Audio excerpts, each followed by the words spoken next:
गीता गंगा च गायत्री सीता सत्या सरस्वती ब्रह्म विद्या ब्रह्मवल्ली त्रिसंध्या मुक्त गेहिनी अर्धमात्रा चिदानंदा भवग्नि भयनाशिनी वेदत्रयी परानंता तत्वार्थ ज्ञान मंजरी।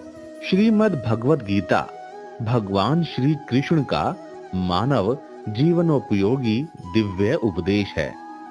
महाकाव्य महाभारत में कुल 18 पर्व हैं, जिसमें श्रीमद् भगवद गीता छठे यानी भीष्म पर्व का भाग है।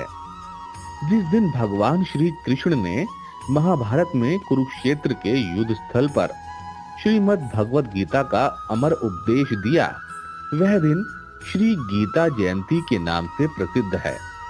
मार्गशीर्ष शुक्ल एकादशी के दिन ही श्रीमद् भगवद गीता भगवान श्री कृष्ण के मुखारविंद से अवतरित हुई थी। अर्जुन के माध्यम से भगवान श्री कृष्ण द्वारा दिया गया वेदों, शास्त्रों और उपनिषदों का सार है गीता, जो किसी वर्ग विशेष अथवा किसी व्यक्ति विशेष के लिए नहीं, वरन पूरे मानव समाज के लिए था। श्रीमद् भगवद गीता में 18 अध्याय और 700 श्लोक हैं।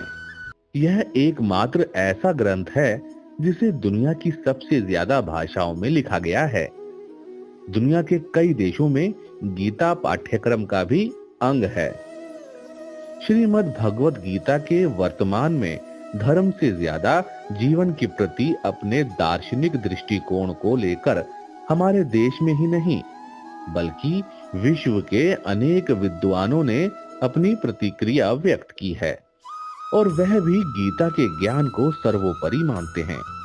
जब मैंने गीता पढ़ी तो मैंने विचार किया कि कैसे ईश्वर ने इस ब्रह्मांड की रचना की है, तो मुझे बाकी सब कुछ व्यर्थ प्रतीत हुआ। Albert Einstein.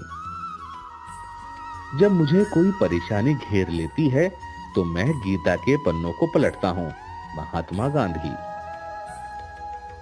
भगवद गीता एक धर्म ग्रंथ व एक किताब न होकर एक जीवन शैली है, जो हर उम्र के लोगों को अलग संदेश और हर सभ्यता को अलग अर्थ समझाती है।